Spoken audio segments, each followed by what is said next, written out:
very most southern part, looking out over the river at Kentucky, saying, "We're the North, you're not." He's a jock growing up. That teamwork aspect of his whole life, coming out even in those early years. I think it was at West Portsmouth High School. Played every sport he could get his paws on and his feet, and did very well in those. And then when it came time for college, he went straight up Route 23 to Columbus, to Capital University, majored in political science, outstanding there, and then he moves over, and again, it's all about balance. We had a University of Michigan alum in the house. You're looking at a guy from the Ohio State University, working now in the same Army, in the same JAG Corps, in the same team, and promoted on the exact same day, right here, 130. John is, well, he's in the middle of an absolutely outstanding life. His JAG Corps career goes from Fort Campbell, Kentucky, where he was able to walk right into a defense counsel job. Nobody gets to do that except for a guy like John Swords.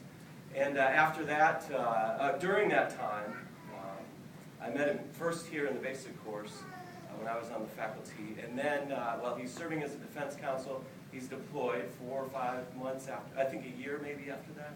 About a year after, a year experience under his belt, they send him to Cobb Spiker, Iraq, where I know some of you were in the late, in the 09-10 time frame, and there I am in February walking across a dusty field of war, and in the distance, near the one tree, the leaves all covered with a fine dust, there's John Swords, Captain John Swords, defense counsel, on our installation, on our FOB, our COB there in Iraq, doing outstanding work there.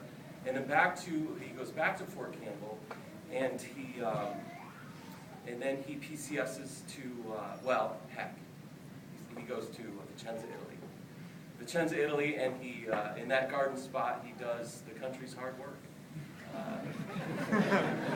Out and about through the middle part of Italy, just relishing this outstanding life. But as those of you who've served there know, that there's serious business going on as well. He was part of U.S. Army Africa's legal team. And this was around the time of Libya and other associated activities. So he was very busy, first in administrative and civil law, and then performing operational law duties for a couple of years. And after that hardship assignment in Italy, the juggernaut of goodness continues right up to, they say in our personnel plans and training office that if they had battalion judge advocate jobs for captains in Germany, then we could retain 100% of our captains every year because they all asked for this one. And in Colorado. John was denied Colorado, but they did send him to Stuttgart, Germany, where he served as a Special Forces Battalion Judge Advocate. Performed outstandingly, and that is a position that is really a special one for captains in the JAG Corps. And that's because you're autonomous, providing legal advice to a commander at a relatively junior rate. But it's also a window where the JAG Corps can look at your potential. And they looked at that, John, and they said, this guy is oozing with potential. And then they flipped the page and they looked into his deep, deep background. And this is why you come to promotion ceremonies. Because remember I said how John was living an absolutely outstanding life.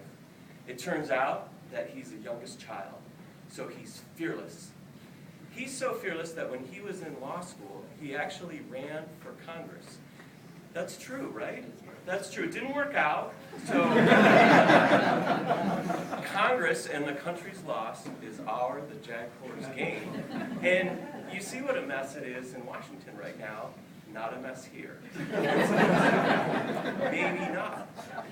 Not only did this political science undergrad and law school student actually run for Congress, something that I'm sure many of us in this room have dreamt of doing, that fearless spirit enabled him to drive a purple convertible Mazda Miata while running for Congress in Southern Ohio on Route 23. True story, right? True story. Not only that, it turns out that his potential is directly tied to his ability to rap. And I'm sure he's held back on that in this audience. But is your wife listening from across? She is on Skype. Is she on Skype? It turns out that John's wife remains in Stuttgart, Germany, where coincidentally, my own wife is living right now. That's a true story. I don't know, John, it's all part of your excellent life, all part of the package that makes you who you are, and all part of the reason that we're going to promote you to major so that you can continue to use these powers for good and never for evil. So, Bill, Judy, if you wouldn't mind joining me.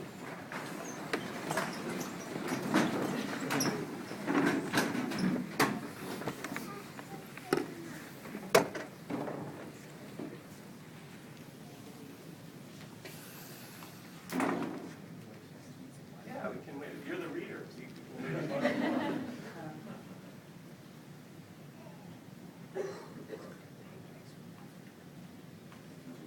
Now, it's too bad. It's a good part. She'll never read it. So let's go ahead and publish. Attention orders. The President of the United States has reposed special trust and confidence in the patriotism, valor, fidelity, and ability of Captain John Swords. In view of these qualities and his demonstrated potential for increased responsibility, he is therefore promoted in the United States Army to the grade of Major, effective 1 September 2016, by order of the Secretary of the Army. Major John Swords will be penned by his father, Bill Swords, and mother, Judy Swords.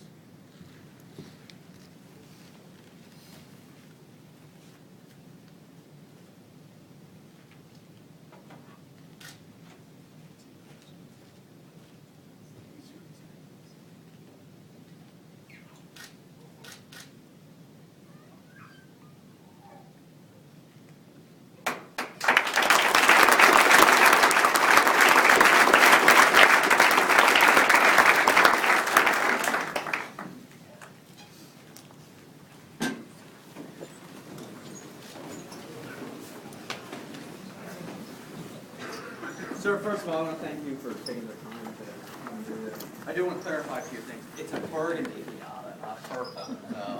I'm not Prince.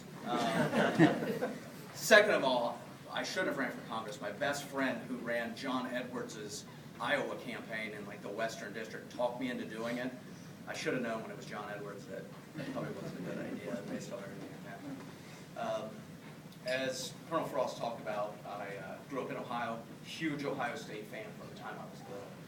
And if you're an Ohio State fan, Woody Hayes takes on a mythical status. And so I used to read all I could about Woody Hayes, watch old videos, interviews, read his books.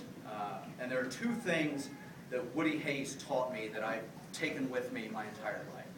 And the first is that no matter how poorly things are going, no matter how angry you are, never, ever punch an opponent in the throat.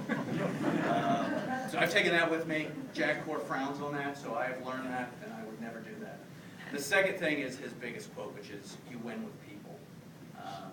I wouldn't be here today if it wasn't for amazing, amazing people in my life. So starting with my family, my mother and father, who gave me so much love, direction, guidance. Sometimes I didn't listen to it, but it was always sage advice. Thank you for everything that you've done for me throughout the years. My brother, one of my brothers is here, Vernon. My brother's always, it was, you will win at all costs. So they literally beat that into me. I remember playing basketball, and I had to develop a jump shot because if you drove the lane, you would wind up looking like the Headless Horseman. So I appreciate the competitive spirit that you all put into me. My wife, who is a DA civilian in Germany working at AFRICOM, she'll be moving back on the 17th of September, which I'm ecstatic for. Thank you so much. You are amazing. I couldn't do the things that I have been able to do without your support, your willingness to move, pick up, start new careers, do all that things. I love you. Thank you so much.